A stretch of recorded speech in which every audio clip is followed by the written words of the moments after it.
Fala, galerinha do Epicar, como que nós estamos aí? Neste bloco, nós vamos dar continuidade falando das estratégias aí que nós temos, né?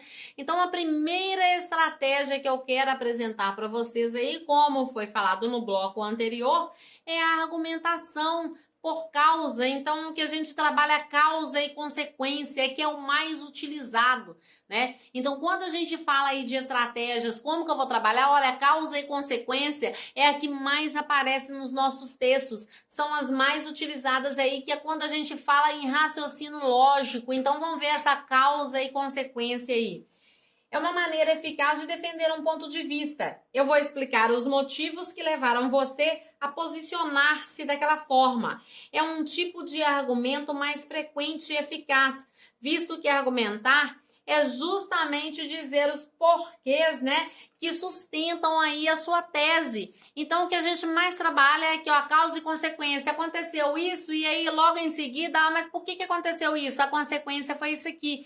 Então, é a forma mais fácil que a gente tem para poder trabalhar e que aparece mais nos textos dissertativos e argumentativos aí, é você apresentar aí, né, causa e consequência. Só que eu tenho que tomar muito cuidado quando eu vou apresentar. Lembrando aqui, ó, vão ficar ligadinho que o meu texto, obrigatoriamente, ele tem que ser produzido em terceira pessoa. Eu não posso produzir o meu texto em primeira pessoa em momento algum. Eu não posso ferir o princípio da impessoalidade colocando nossa sociedade. Então, a sociedade e não nossa sociedade, porque eu não posso ferir o princípio da impessoalidade. Eu não posso colocar percebemos, notamos, achamos, porque eu estou utilizando a primeira pessoa.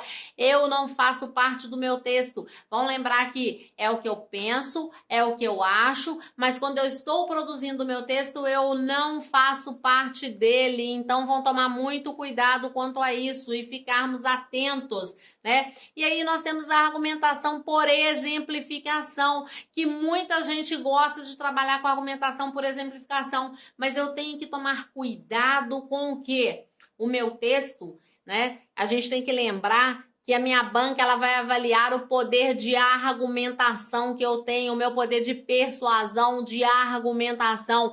Então, o que acontece aí? Eu não posso dar muitos exemplos, porque eu preciso o quê? Argumentar. E o cuidado que eu tenho que ter é que quando eu vou exemplificar, eu não posso apresentar uma marca narrativa ou descritiva no meu texto, porque o texto dissertativo argumentativo, eu não posso apresentar marca de outro texto nele. Obrigatoriamente a nossa redação 100% ela deve ser argumentativa, tá? Eu não posso apresentar marca narrativa e nem marca descritiva no meu texto. Então eu tenho que tomar muito cuidado quando eu vou trabalhar com exemplificação. Então vejamos o que é que a gente fala aqui acerca da exemplificação, né? A argumentação por exemplificação. Um exemplo sempre traz força à argumentação, pois mostra casos reais em que a tese se prova verdadeira.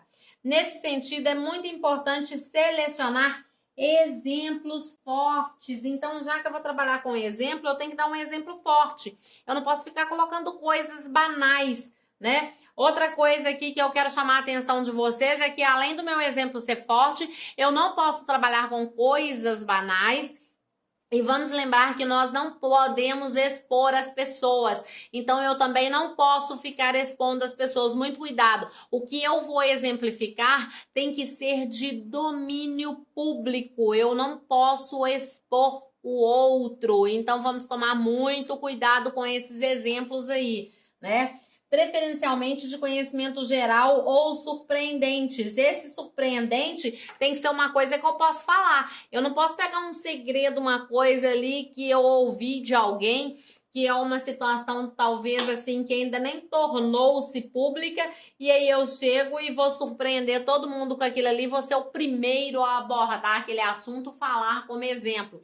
Então, cuidado que eu tenho que ter. Um exemplo mal escolhido por ser pouco representativo, por exemplo, ele pode suscitar no leitor a desconfiança. Que desconfiança que ele vai ter aqui? E uma forte contra-argumentação, não concordar com o que você está falando, né? Essa desconfiança aí, ela está relacionada ao grau de conhecimento que você possui. Então, toma muito cuidado, porque quando a gente vai exemplificar alguma coisa, eu preciso prestar atenção nesse exemplo, porque se eu deixo o meu leitor ali em dúvida, ele pode criar aquela situação em que ele pensa assim, mas qual é o grau de conhecimento aí, né, que essa pessoa tem? Então, o nosso texto é o que você pensa, é o que você acha, né? Mas lembrando que é o que eu penso, é o que eu acho, mas em terceira pessoa. Se eu estou exemplificando, eu tenho que procurar dar um exemplo que seja de domínio público, tá, moçada?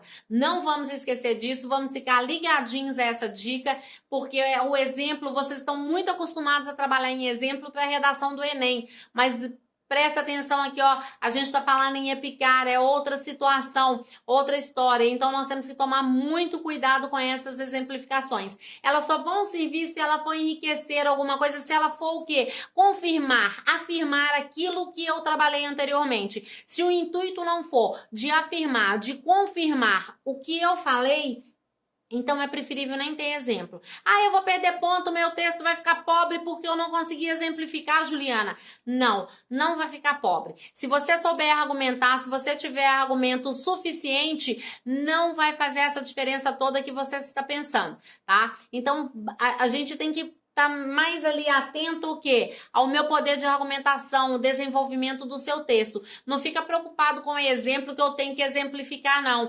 O que a banca vai olhar é o desenvolvimento do seu raciocínio, da sua argumentação, não aquilo que você o quê? Que você andou exemplificando. E aí nós vamos ver também o próximo aí, a próxima estratégia que nós temos aí é quando vocês gostam de utilizar dados estatísticos, mas vão tomar muito cuidado com esse dado estatístico na nossa redação, tá? Então, olha aqui, a argumentação por dados estatísticos, eu preciso ter provas concretas, né? Para provar o que se diz. Dados estatísticos, eles são comumente utilizados, visto que são frutos de pesquisas feitas por órgãos de reconhecimento público. É preciso tomar cuidado, no entanto, para selecionar quais dados serão usados, citando fontes de que foram retiradas. Então, olha aqui, nada, moçada, de manipulação de dados. Vão ficar atenta aí, ó, né? Nossa aluna da Epicar aí, foco.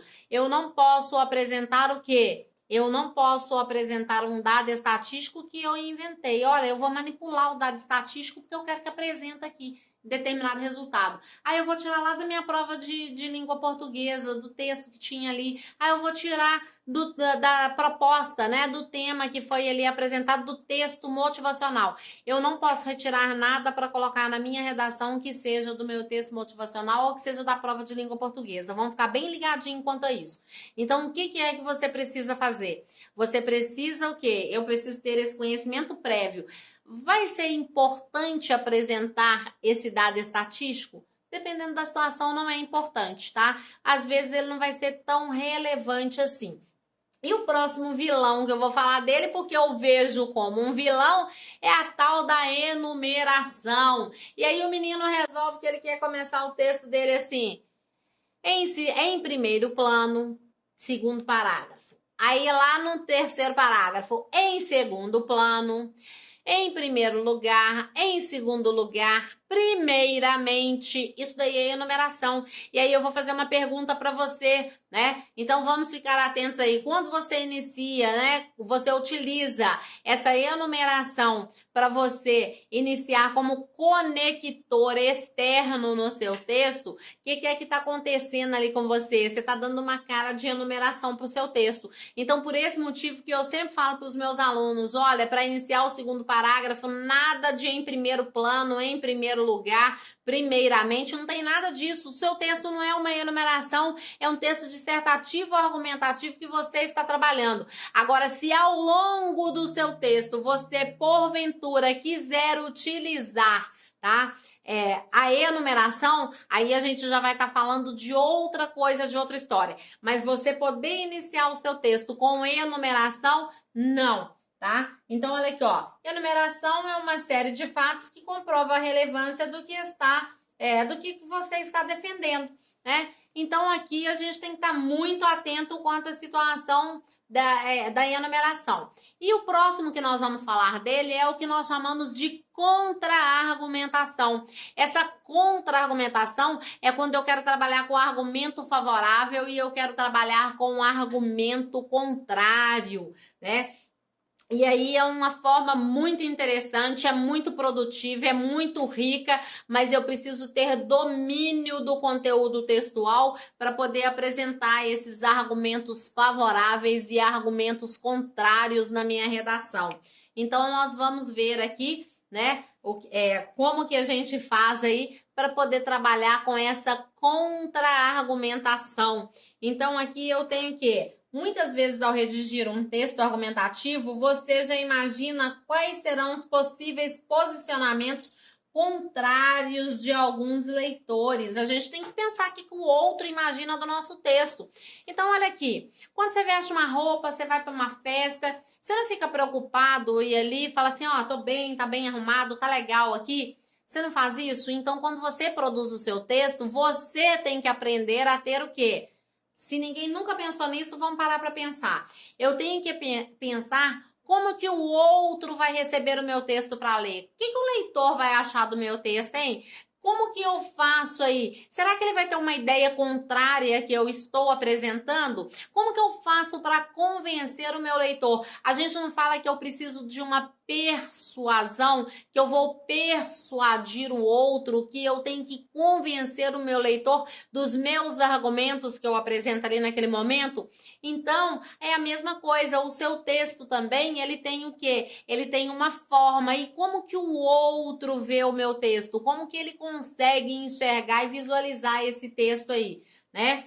Então, para fortalecer sua argumentação, você pode citar, né, essas visões aí diferentes da sua e contrapor-se a elas. Isso daí nada mais é do que a gente chama isso de contra-argumentação, que é quando vocês falam assim, professora, posso fazer o meu texto com argumento favorável e argumento contrário?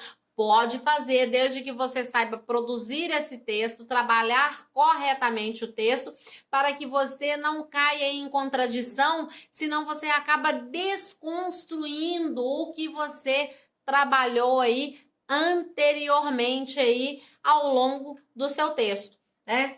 E aí é preciso tomar cuidado para você não refutar com consistência os argumentos que se opõem à sua tese ou seu posicionamento, ele pode até mesmo, né, perder aí a credibilidade. Ele pode perder essa credibilidade aí que é de fundamental importância. Então, o que acontece? Aqui nós encerramos esse bloco, né? No próximo bloco, vocês aguardem que nós vamos ter novidades, nós vamos ter um texto em que eu vou trabalhar apresentando essas estratégias argumentativas, em que nós vamos falar de argumentos favoráveis e argumentos contrários, e aí nós vamos trabalhar esse texto, em que eu vou trabalhar o primeiro parágrafo, o segundo, o terceiro e quarto, e nós vamos também aprender a como construir um texto trabalhando os argumentos favoráveis e contrários. Então, um abraço para vocês e até o nosso próximo bloco, moçada!